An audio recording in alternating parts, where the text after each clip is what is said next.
So, the year is 1982. I'm in Williamsburg, Brooklyn, sitting on the stoop. It's a summer night. It's a beautiful night. Half of the buildings are abandoned. Drug dealers and drug addicts coming in and out, prostitution in the hallways, and running rampant. 82 was a real weird year for me as a young teenager, due to the fact that I was running the streets and making money and thinking it was cool.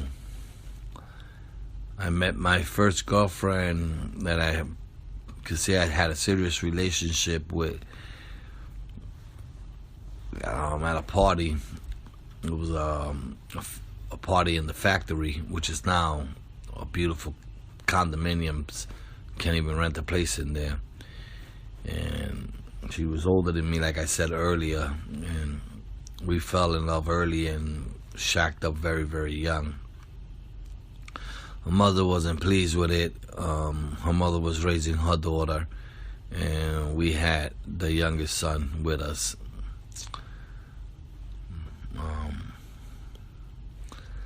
She wound up giving me a son.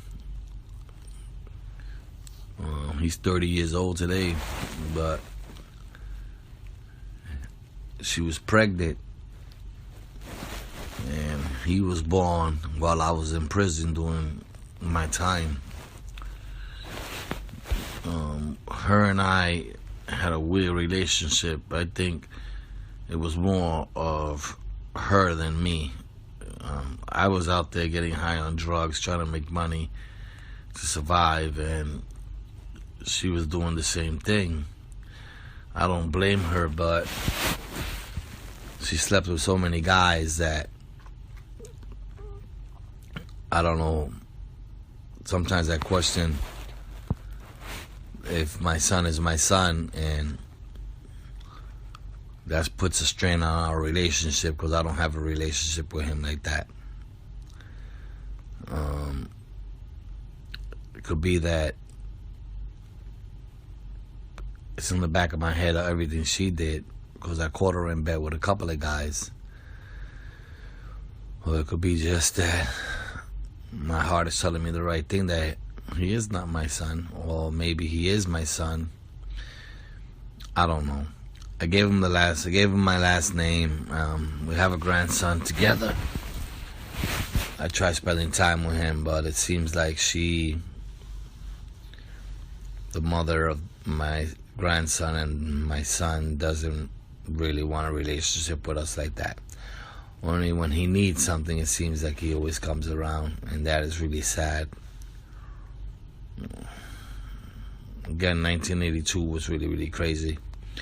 We were always on the street selling drugs. I remember one day I was out there pitching, which is actually selling, and the cops raided it and threw me against the car and was searching me, and I had 3 bundles of heroin, which is like 30 bags of heroin in my right hand, and they searching me, and they don't even realize that I got the dope in my hand.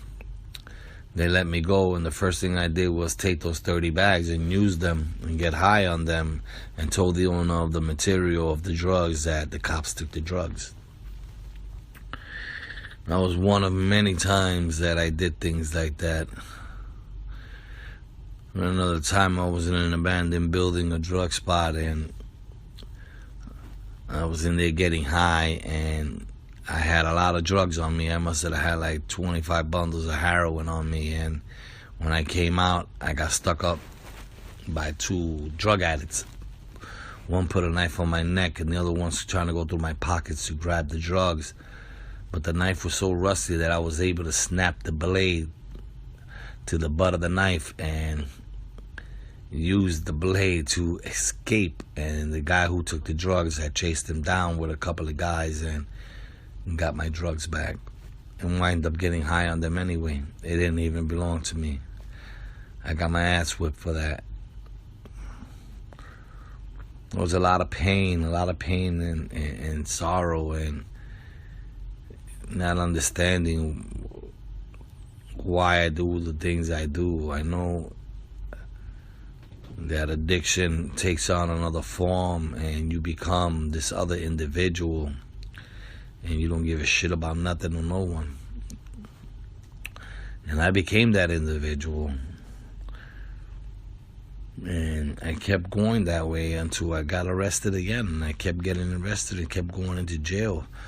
I tried many detoxes and many rehabs that I came in, and I spent some clean time, and I got back out and did it. I remember years later, which I'll get to later on, after having so many years clean, my belly flipped, and I was out there getting high for 3 days, and my wife thought I was dead. Had helicopters looking for me, police looking for me, and she looked at the bank account. She realized that I was dipping and dabbing, taking out $500 here, $200 there, $30 there, and she wound up closing the account. I wound up going into a program and decided that I wanted to be there and try to get some help, but in the reality of it, the monster was still alive in the back of my head. And I left the program, and my excuse to my wife was that they wouldn't allow me to have my Bible. The truth of the matter was that I knew that I was going to get those money from unemployment, and I could get those checks and get high.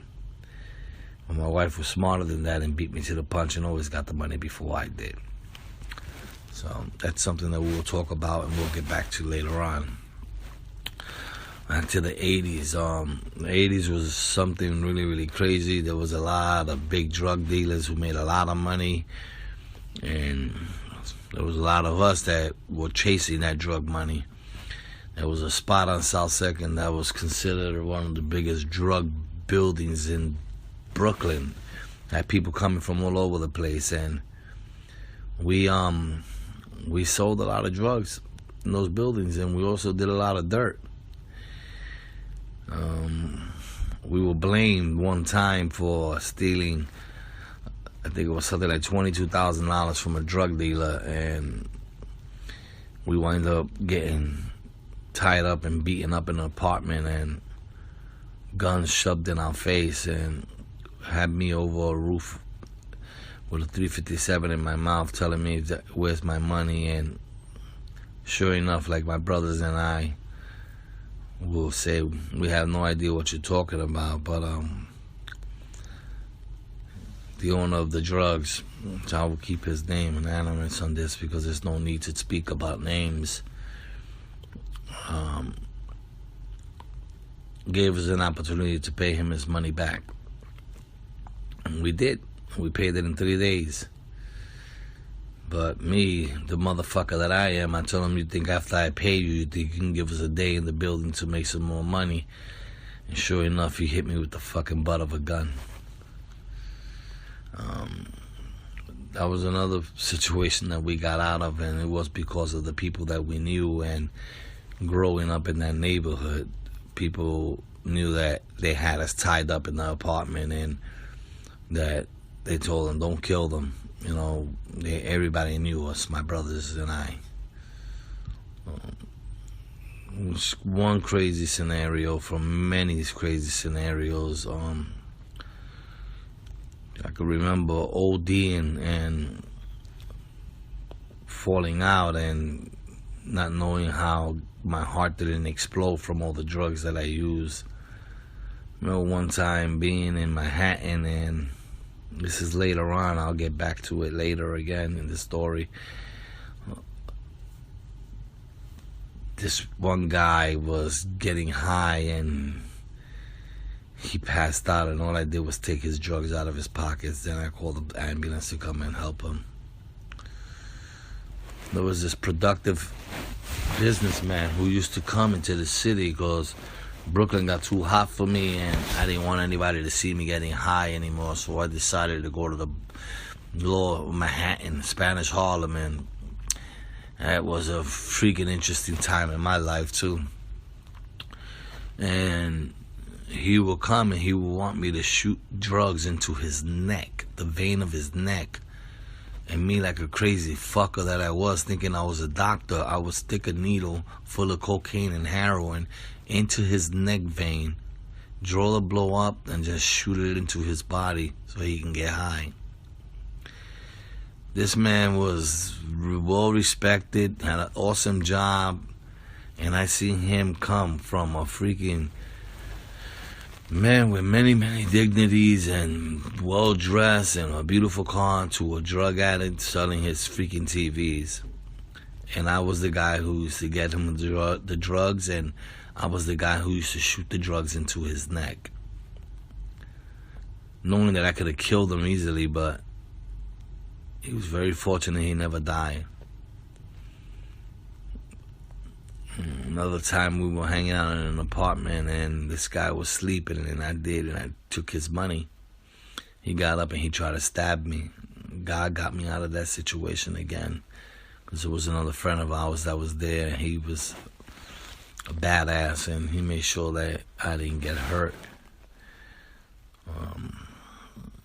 Wound up living on 103rd Street in Spanish Harlem for like a year. Getting high, hitting the streets, and doing everything I had to do to make money. I remember one time selling drugs on the street in the building, and the cops raided it, and I wound up putting a bundle of heroin in my mouth.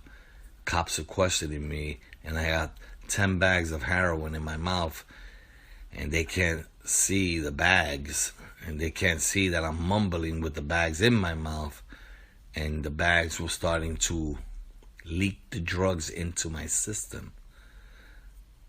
But I was let go, and I took the rest of it, soaked bags wet with saliva, to my friend's house, scraped it so I can get high with it. Ain't that some shit? That's the reality of it.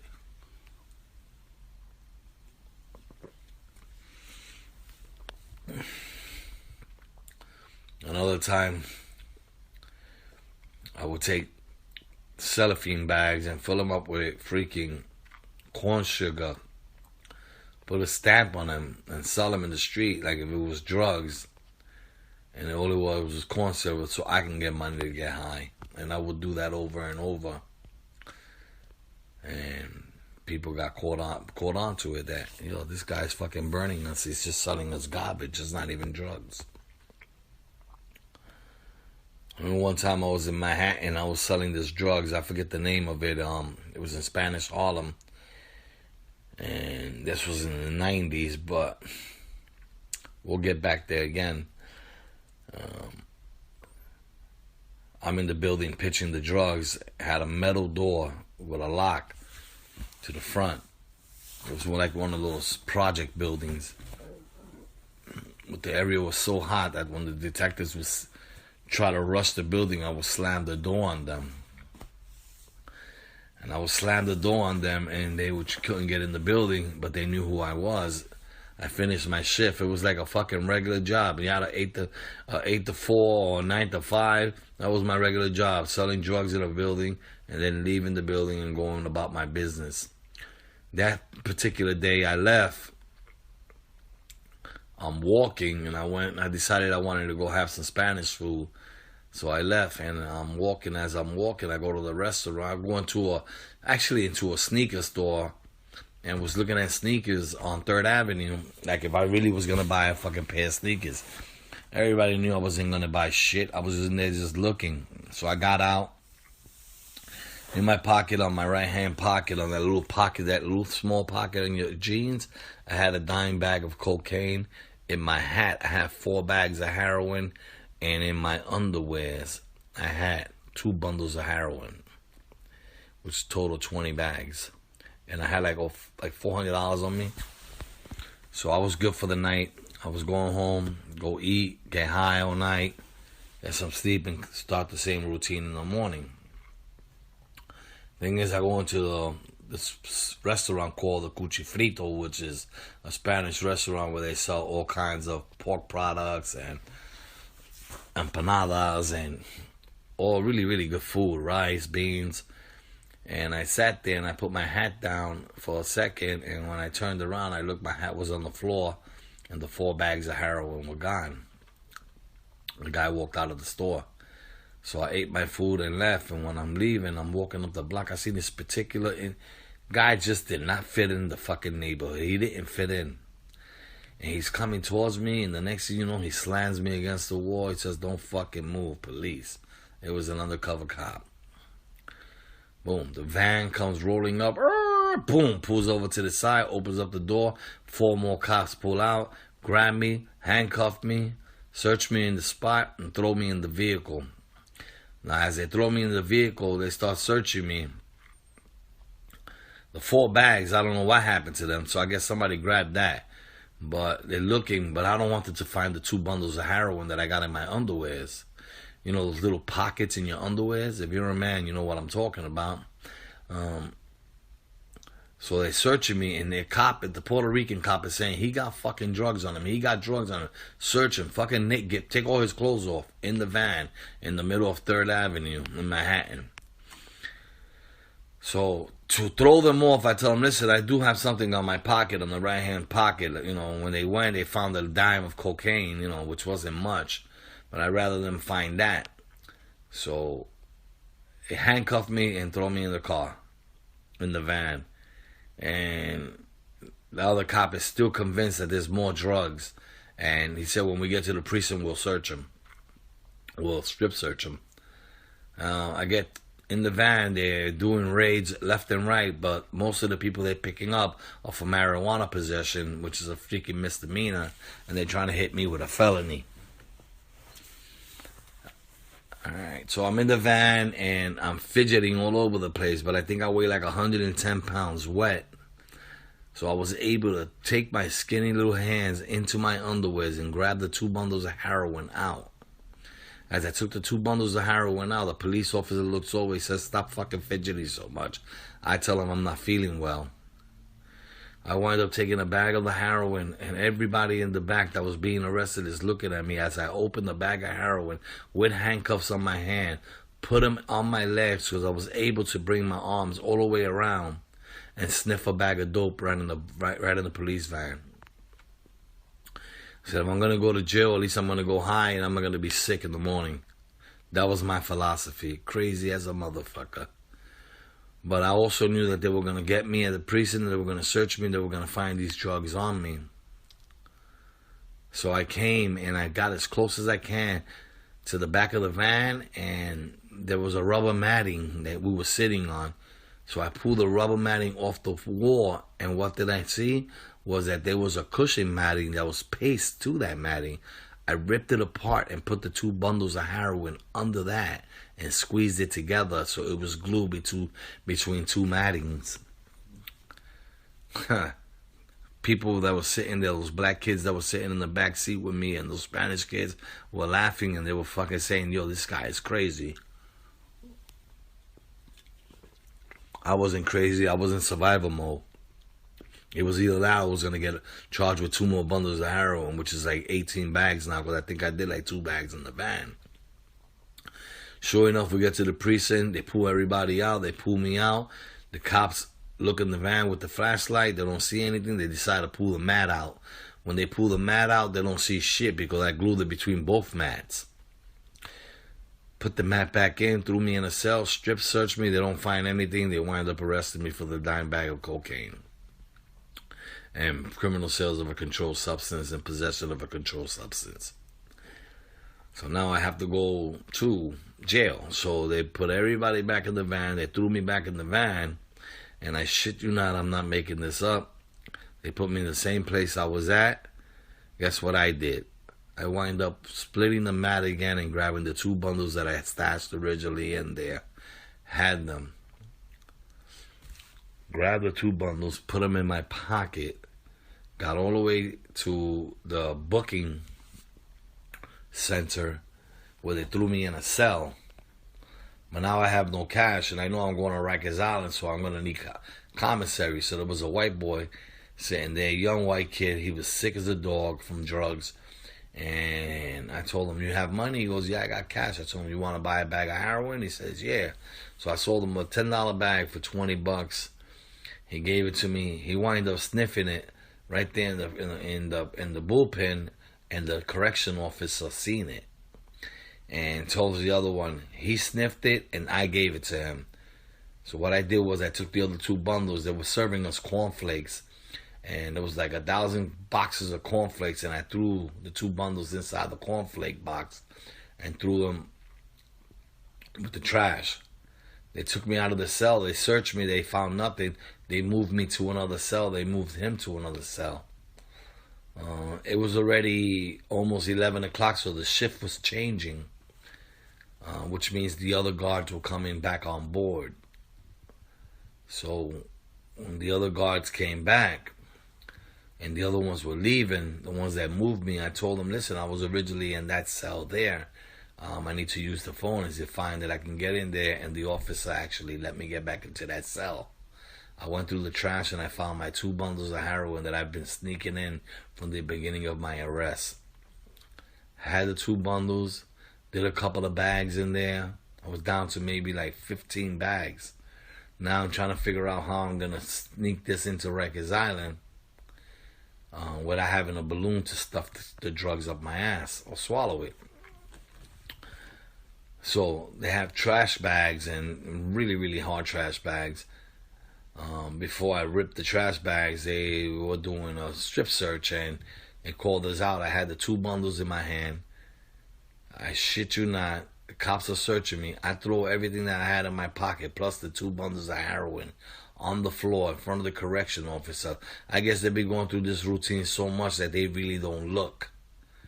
And they didn't see the 2 bundles. And I grabbed them and I got dressed again.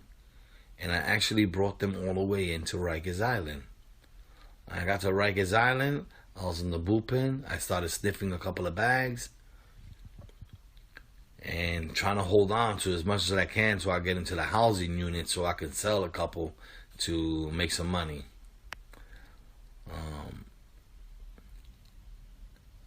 I wind up landing in a housing unit with this kid I grew up with. Good guy, and he made sure that I was okay, with sandals or toothpaste or whatever I needed, and I gave him a bag of heroin. Sold a couple, and I wind up getting high on the rest. And they wind up putting me on the methadone program in there, and while I was on the methadone program, they bring you down really, really fast to try to get you off of the methadone. And I needed to kick the heroin, but I was really, really sick, sleeping there, smelling like shit, being sick. But the last day, I remember I was going to go pick up my last dose of heroin. It was supposed to be like 0.5 milligrams. She made a mistake and she gave me 55 milligrams of methadone. The employee that serves, the nurse at the methadone in the clinic on Rikers Island.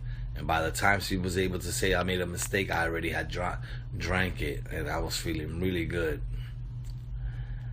That's just another thing that happened. I wound up spending time on that housing unit, and I was doing okay, gained a little weight, but I went through it because I was actually kicking 90 milligrams of methadone that I was on the street prior, besides the heroin.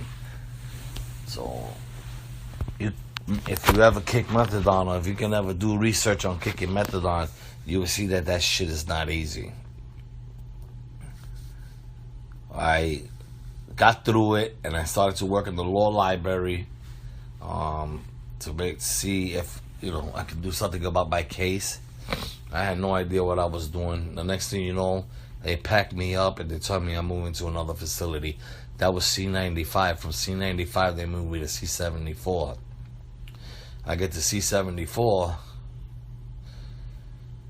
It was because I copped out to a 1.5 to 3, which means I was going to do a 1.5 years of state and then had a 1.5 years on parole if I did the right thing. When I get to C74, they decided they want to put my classification, like high classification, so they were going to put me in a housing unit with nothing but murderers and people that did real violent crimes. I never did a violent crime in my life. My thing was I was always selling drugs because first, that's all I knew how to do. Second thing was that I got addicted to drugs, and that's what I did to survive, to get high. So that was my life. But I wasn't gonna fucking chump out either. You know, you don't punk out. You know, you're a fucking man, and you gotta man up. You did your shit. Now you gotta reap the fucking the consequences of your actions. And when they brought me to that housing unit, I looked through the glass. Listen, I'm not a racist guy, but I know how jail is, and 95% of it was blacks. I said, I'm gonna fucking die here, or I'm gonna wind up killing somebody in this housing unit. But you know what? Sure enough, I didn't back up. I just grabbed my bag. I told the CO, crack the door, let me in, and I went in. I landed in. I just played my position, just cooled out for a little while until I got to know who was who and what was going on. The biggest problem was using the phone when I first got there, but this is not my first rodeo. I wind up doing almost 6 years already, besides the first 6 months that I did. Then I wind up doing almost 6 years upstate New York, so this wasn't my first rodeo. So either, you know, you fight, or you earn your respect, or they're gonna fuck you. And I don't like getting fucked. I don't think it feels good. So I went up to the guy who was running the phones, the blacks. There was a couple of Puerto Ricans that was shaking in their pants. They wouldn't even come out of their cells, and they were scared. Me, small, but with enough knowledge of how to live in the penitentiary, I knew that I had a choice to make. Either I'm going to step up or I'm going to step down. And I'm not going to step down because I'm not going to have anybody step on me. Was I fearful? Absolutely. But you know what? Courage also came in. I stepped to them and they said, well, you got to wait to use the phone. I said, I got to use the phone, dude. I got to call my wife and I got to call my family. And eventually I got on that phone and I told my wife, listen, I don't know if I'm going to be able to use this phone again, because I don't know if I'm going to be in this house. I don't know if I'm going to have to pop off or do what I got to do to protect myself. And she was crying and telling me, honey, just do whatever. Leave the phone. Forget about it. You're going to be all right. Don't worry about it. Don't fight over a telephone. But it looked like I didn't have to wind up fighting for a phone. I thought it was going to be a very short stay in that housing unit. It was full of Bloods, Latin Kings, and there was a lot of violence going back and forth. I wasn't involved in all of that shit because I was an outlaw. An outlaw means, you know, you're in a gang, you know, a gang for the streets, you know, and they respect people like that.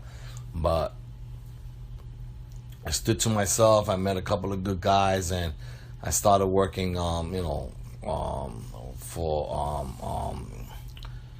a certain correctional officer who got me, you know, this clearance that I'll be able to give out newspapers to the prison and eat really, really good food, which I was eating the correctional officers' foods. They had like 2 mess halls, one for the inmates and one for the correctional officers. And since I had that position in that job, I was able to eat the food that the COs were eating, the correctional officers, which was very good. I stood there longer than what I expected. Became good friends with this guy who was a 5%er and a couple of Bloods and Latin Kings.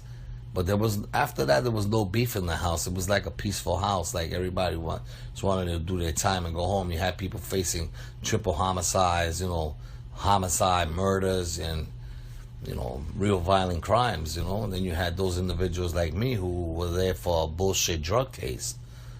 But it took a long time, but I stabilized in the housing unit, and everything was going well until one day the CO cracked my cell and said, Rivera, pack it up, you're going to the Beacon. I'm like, what the fuck am I going to the Beacon?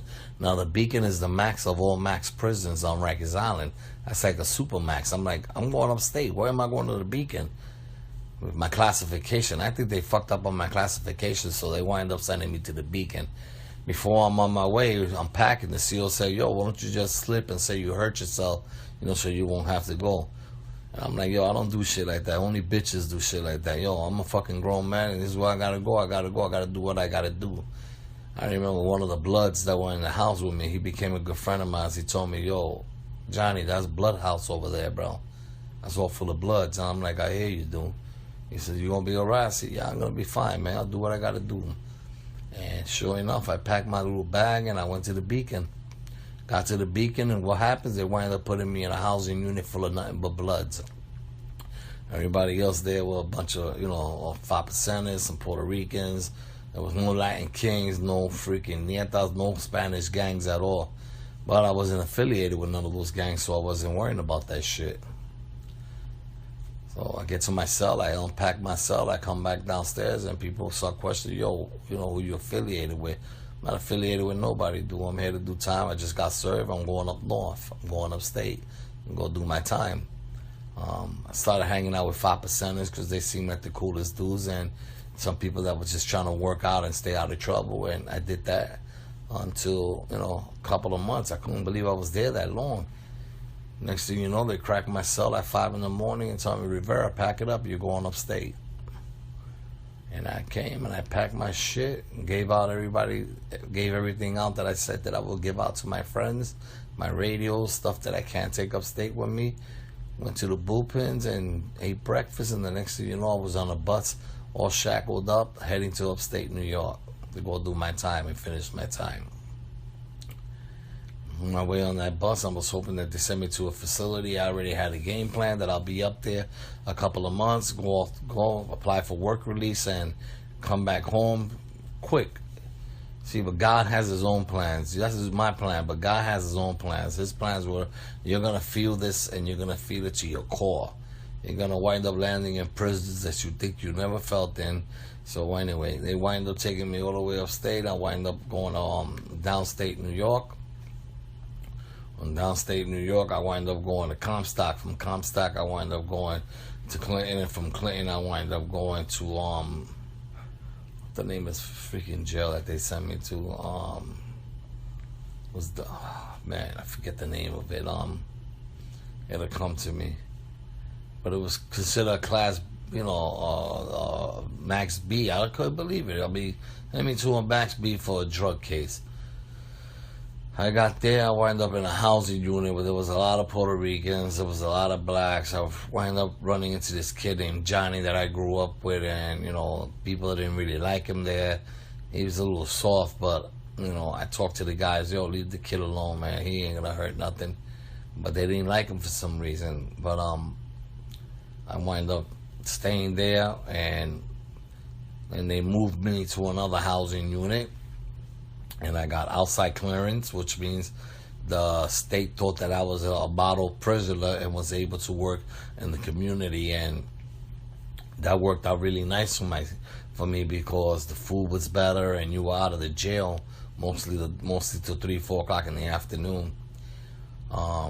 Met some really good guys, and then I wound up going to the parole board. And when I went to the parole board,